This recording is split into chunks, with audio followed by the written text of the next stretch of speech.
Good morning, all of you. Myself, Ritesh Raut. Our subject name is Rural Development. Our course code is 22505.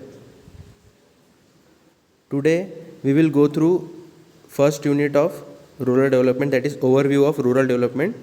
In last class, we have seen topic wise 1.1 and 1.2, and now today we will go through 1.3 and 1.4.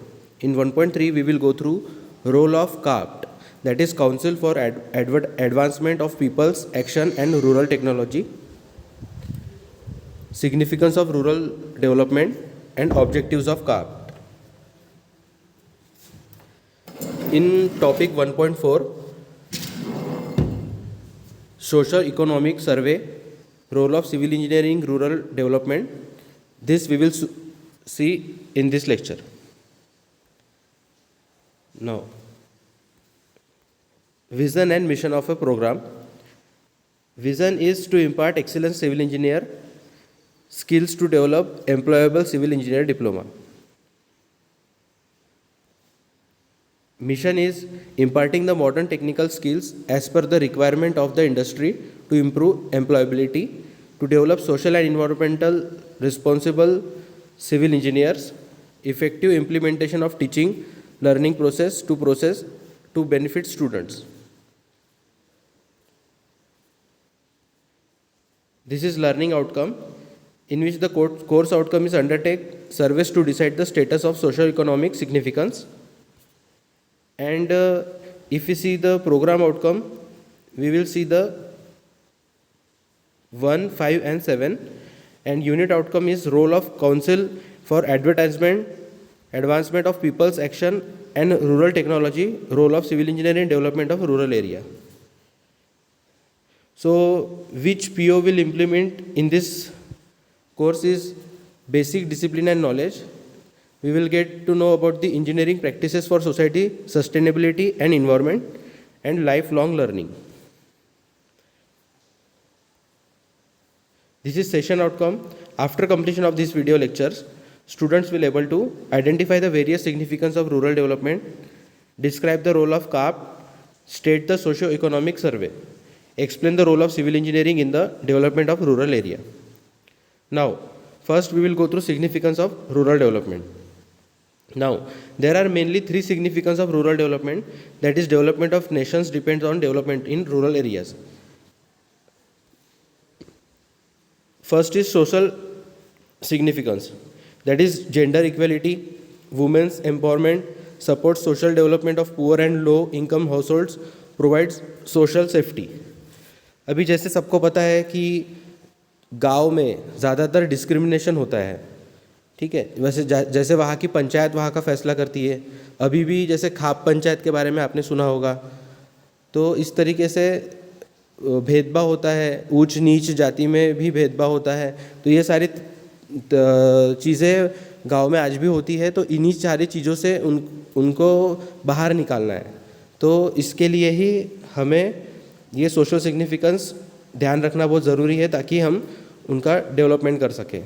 तो और gender equality, जैसे आपको पता ही होगा कि गांव में ज़्यादातर भ्रूण हत्या होती है, उसमें ज़्यादातर लड़कियों का डिटर्मिनेशन करके उन्हें मार दिया जाता है पैदा होने से पहले. तो इस तरीके की मेंटेलिटी आज भी पनप रही है, और उसी चीज़ के वजह से यहाँ पे ध्यान देने की बहुत ज़्यादा ज़रूरत है, ठीक है. और वुमेन्स एम्पावरमेंट, जैसे आप सबको पता ही है कि ज़्यादातर गांव के लड़कियाँ उतना नहीं पढ़ पाती है, उन्हें चूल्हा चौका या शादी के काम में इसमें ही लगा दिया जाता है. और सिर्फ वहाँ के इवन लड़कों को भी वहाँ पे खेती बाड़ी वगैरह में ही, या फिर उनका जो भी ट्रेडिशनल बिजनेस है उसमें ही किया जाता है, पढ़ाई लिखाई में उतना ध्यान नहीं दिया जाता है. तो हमें उन्हीं चीज़ को वहाँ पे ओवरकम करना है. We have to look into that matter so that they can develop their status. So इस तरीके से ये है सोशल सिग्निफिकेंस में आएगा, ठीक है. And then support social development of poor and low income households, provide social safety. Safety के हिसाब से भी हमें वहाँ पे ध्यान देना चाहिए, क्योंकि जो गरीब होता है, लो इनकम पुअर होता है, उस पर ज़्यादातर कोई सुन नहीं पाता है उनकी बातें, ओके, तो उनको बराबर से न्याय नहीं मिल पाता है, तो उनका सोशल सिग्निफिकेंस में ये सारी चीज़ें आ जाएंगी कि उनको सेफ्टी प्रोवाइड हो सके, ठीक है, उस तरीके के रूल्स बन सके, नियम बन सके, वहाँ पे कानून व्यवस्था सही बनाए रखे, ठीक है। उसके बाद में आता है इकोनॉमिकल सिग्निफिकेंस, उसमें होता है providing both capacity and opportunities for the poor and low income house holds. जैसे जॉब के लिए मौका दिया जाना या फिर किसी रोज़गार के लिए मौका दिया जाना। जैसे कोई वहाँ पे गरीब हो, वो अगर कोई बिज़नेस करना चाहता है तो जब वहाँ के जो अमीर लोग होते हैं, ठेकेदार होते हैं या फिर कोई पंचायत के लोग होते हैं, तो उन्हें नहीं करने दिया जाता है। तो ये चीज़ें नहीं होनी चाहिए करके गवर्नमेंट ने स्कीम्स निकाली है ताकि गरीब लोगों को भी लोन मिल के छोटा मोटा बिजनेस कर सके, ठीक है। तो ये हमें ध्यान देने की चीज़ें है, ठीक है। उसके बाद होता है political significance, equally participate in the political processes at village level, ठीक है। जैसे विलेज लेवल पे ग्राम पंचायत या किसी के चुनाव होते हैं तो वहाँ पे सिर्फ अमीर लोगों के बेटे ही वगैरह खड़े हो जाते हैं। तो यहाँ पे इतनी तो भी सहूलत मिलनी चाहिए ताकि छोटे से छोटा आदमी या कोई भी हो जिसे चुनाव लड़ना की इच्छा है, चाहत है या वो एलिजिबल है, तो वो खुद हो सके, कर सके। तो इस तरीके से ही रूरल डेवलपमेंट पूरी तरीके से हो पाएगा। नेक्स्ट आता है role of CARP. Now CARP क्या होता है? यह होता है कि council for advancement of people action and rural technology.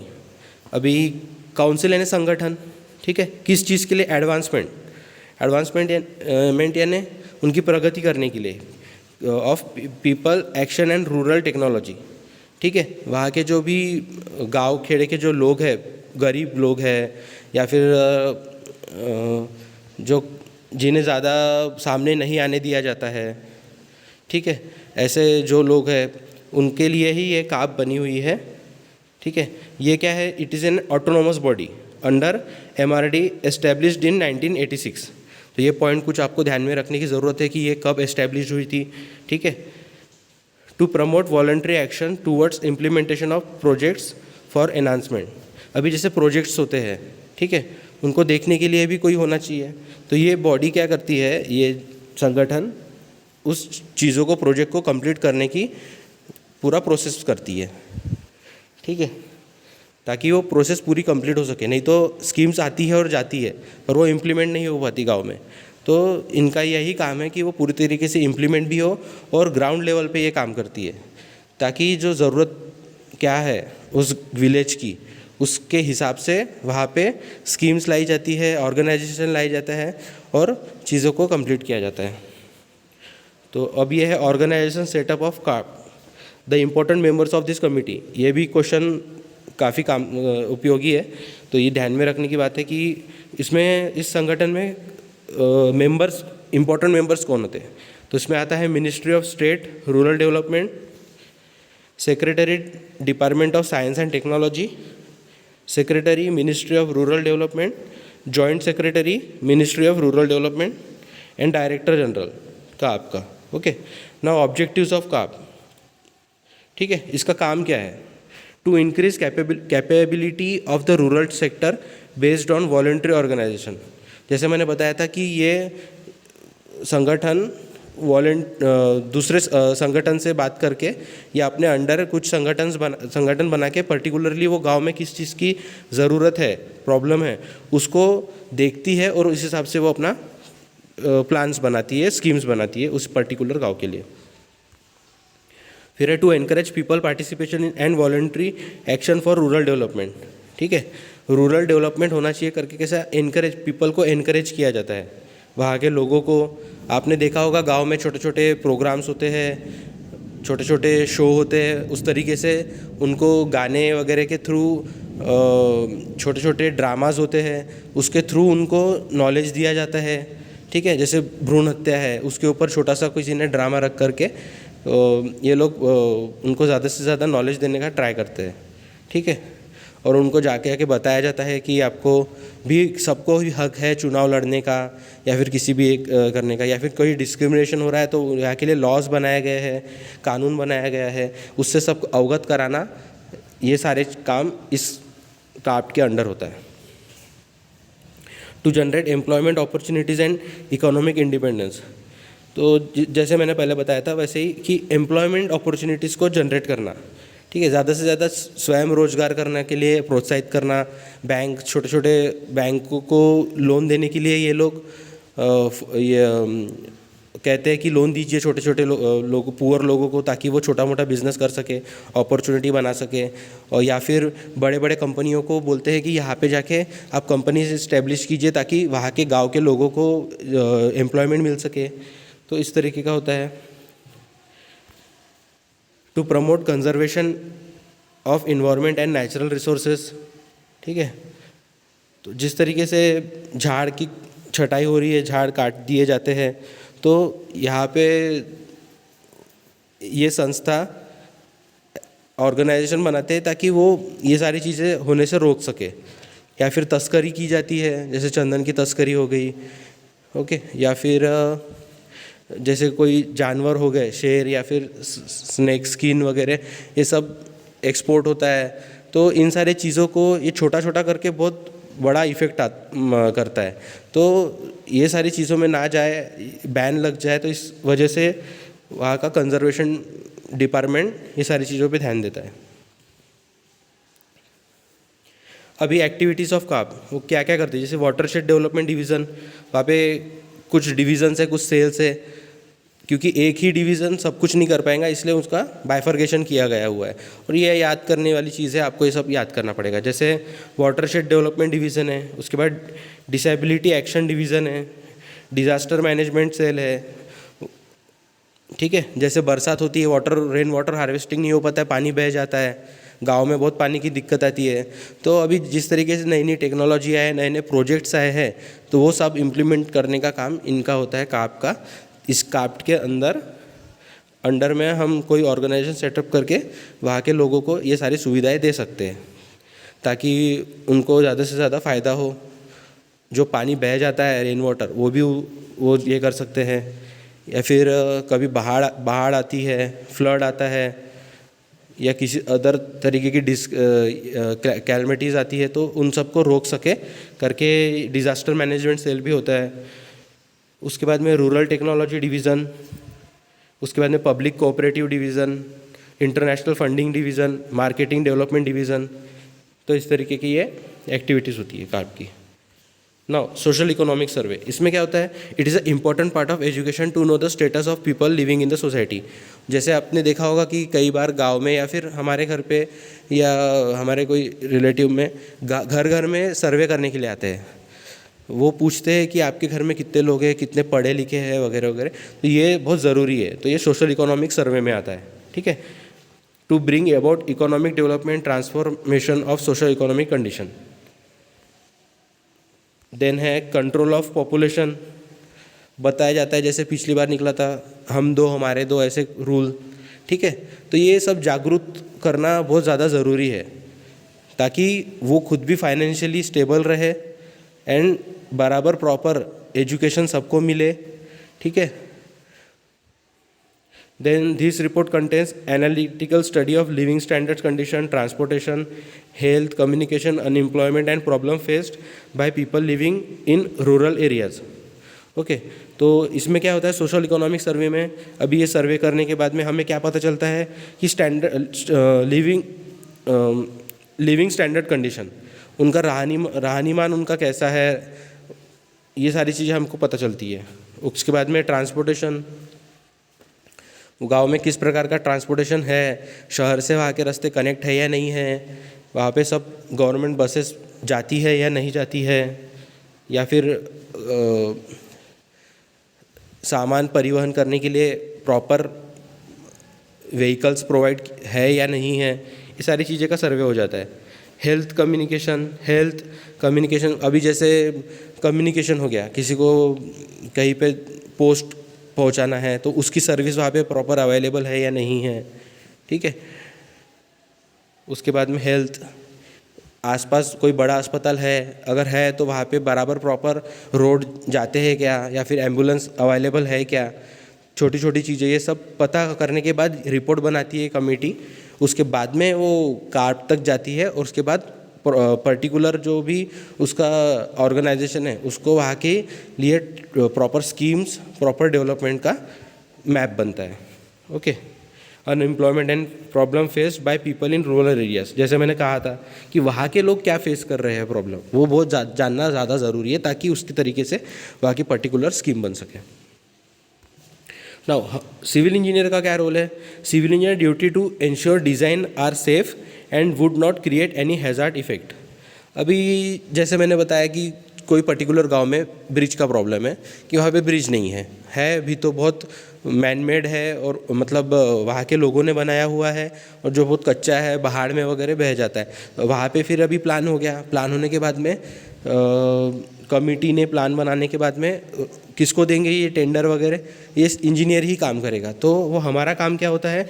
To ensure design are safe and would not create any hazard effect. ठीक है, वहाँ का जो डिज़ाइन है वो सेफ़ रहे, सही रहे। ठीक है, या फिर कभी हम कोई कम्युनिकेशन के लिए टावर खड़ा कर रहे हैं, सही है, तो वो टावर जो भी उसका कंस्ट्रक्शन होगा वो लॉन्ग टर्म तक रहे, उसका जो मटेरियल रहेगा जी, ठीक है, उसके ग्रेड रहेंगे कंक्रीट के, वो सब सही रहे ताकि आगे चल के उनको कोई दिक्कत ना आए, या फिर जैसे विंड आती है, हवा आती है या फिर फ्लड आता है तो इससे उसको इफेक्ट ना पड़े। तो इस तरीके का काम होना चाहिए, ये हमारा काम है, हम सही से करेंगे तब जाके। तो इसमें किसी भी प्रकार का भ्रष्टाचार नहीं होना चाहिए। ठीक है।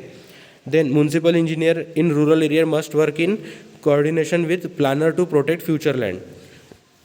ठीक है।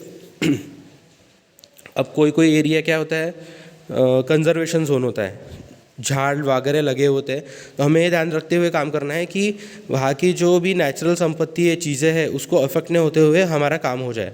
ठीक है, ज़रूरी नहीं कि जहाँ पे बहुत जंगल है उसको तोड़ के कटिंग करके हमको कुछ बनाना, नहीं, हम उसका भी साइमल्टेनियस सॉल्यूशन देख के दूसरी जगह भी कर सकते हैं क्या, उसका total over mapping, planning, contour planning वगैरह करके हमें देखना चाहिए। Now, civil engineer well versed in subjects of hydraulics, irrigation, public health, construction management. Okay, तो हम जो भी वहाँ पे इंजीनियर रहेगा उनको क्या इसके बारे में ज़्यादा नॉलेज होना चाहिए। हाइड्रोलिक्स हो गया, इरिगेशन में क्या होता है, जैसे कोई गांव है जहाँ पे पानी नहीं मिल रहा है तो दूसरे गांव में जहाँ से नदी जा रही है वहाँ से वो उस गांव में पानी पहुँचाने के लिए कैनल्स बनाएंगे। ठीक है, तो इरिगेशन इंजीनियर के अंडर आता है ये सारी चीज़ें। ठीक है, उसके बाद में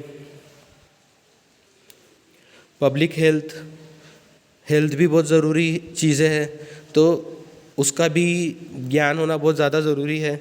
उसके हिसाब से ही वहाँ पे हॉस्पिटल्स हो गया या फिर हॉस्पिटल से कनेक्ट करने के लिए एम्बुलेंस सर्विसेज हो गई या फिर रोड्स हो गए, ट्रांसपोर्टेशन हो गया, ये प्रॉपर ध्यान रखना भी बहुत ज़्यादा ज़रूरी है। कंस्ट्रक्शन मैनेजमेंट, वहाँ पे किस तरीके के कंस्ट्रक्शन है, घर कैसे है, ठीक है, और अगर एडवर्स कंडीशन आती है, फ्लड आता है या नेचुरल कोई कैलेमिटी आती है तो किस तरीके के आगे चल के दिक्कतें हो सकती है। अगर वो नदी के पास है, ठीक है, तो ओवर फ्लड में उन सब बह जाता है, तो एक पर्टिकुलर डिस्टेंस रख के ही कंस्ट्रक्शन होना चाहिए। बाकी ज़मीन कैसी है, ब्लैक कॉटन सॉइल ज़्यादा तो नहीं है, क्योंकि ब्लैक कॉटन सॉइल में ज़्यादातर प्रॉब्लम होती है, तो उसको रिमूव करके वहाँ पे मुरूम डाल के वहाँ पे अच्छा फाउंडेशन बनाना बहुत ज़्यादा ज़रूरी रहता है। तो ये सारी चीज़ें एक कंस्ट्रक्शन मैनेजमेंट का इंजीनियर ही अच्छे से समझ सकते कर सकते हैं। उसके बाद में he can apply the knowledge of this subject for development of rural. तो इस तरीके का यही हमारा रोल होता है सिविल इंजीनियर का, कि वहाँ का सारी चीज़ें देखते हुए अच्छा काम हो सके। Now, civil engineer can think the utilizing the alternate form of energy like solar power, biogas, windmill energy, etc. अभी हर लोकेशन के हिसाब से वहाँ की ज़रूरतें, वहाँ के नेचुरल चीज़ें अलग होती है। कहीं पे ज़्यादातर जंगल एरिया होता है, कहीं पे खुला एरिया होता है, पहाड़ी होता है, तो वहाँ पे विंड ज़्यादा होती है। तो ये इंजीनियर का काम है सोचने का कि अगर विंड है तो हमको उसका यूटिलाइजेशन कैसे करें, कैसे कर सकते हैं हम हवा का यूटिलाइजेशन, विंड मिल बना के। उससे क्या होगा, उससे इलेक्ट्रिसिटी प्रोड्यूस होंगी जो कि पूरे गांव को भी प्रोवाइड कर सकती है। ठीक है, ज़्यादा से ज़्यादा विंड मिल लगे तो गांव के साथ साथ आजू बाजू के आसपास के गांव को भी रोशनी मिल सकती है, या फिर दूसरे प्रोजेक्ट्स में वगैरह भी काम आ सकती है। ठीक है, तो ऐसा हो गया। उसके बाद में सोलर पावर, ठीक है, अगर राजस्थान हो गया या फिर इस तरीके के कोई बहुत उष्ण वाली प्लेस होगी, वहाँ पे हम सोलर पैनल्स लगा सकते हैं। आजकल तो हर जगह पे जैसे कार के ऊपर भी सोलर रूफ लगते हैं, ठीक है। तो इस तरीके से सोलर, जैसे स्ट्रीट लाइट्स हो गए, स्ट्रीट लाइट के ऊपर सोलर पैनल लगा दिए तो जैसे गांव में बहुत अंधेरा हो जाती है, जो भी पगडंडी रहती है वहाँ पे पूरा अंधेरा रहता है, गांव के फार्मर्स लोगों को गांव तक आने के लिए भी पैदल चलते हुए सेफ नहीं रहते हैं, वहाँ पे स्नेक्स वगैरह, बिच्छू वगैरह, इन सब का डर रहता है। तो वहाँ पर अगर हम लगा दिए पैनल के साथ में, तो हमको बाहर से इलेक्ट्रिसिटी लेने की ज़रूरत नहीं, दिन भर वो चार्ज होते रहेगा और मतलब चलते रहेगा। तो इस तरीके के, या फिर उनके पंप्स होते हैं, वहाँ पे हम सोलर लगा सकते हैं, ठीक है। तो इस तरह ये सोचने का काम हमारा होता है। जैसे वहाँ पे बायोगैस प्लांट इंस्टॉल कर सकते हैं। Now summary, after watching this videos students are understand state the various significance of rural development, role of CAPART and rural development, role of socio economic survey, role of civil engineering developing rural areas. Now, this is your assignment number 2, in which first question is define CAPT, second one is explain the role of civil engineering rural development, what are the objectives of CAPT, define socio-economic survey, list the important members of organization of CAPT, and what are the activities of CAPT. So, this is your assignment number 2. Thank you. Now, in next class, we will go through second unit. Thank you.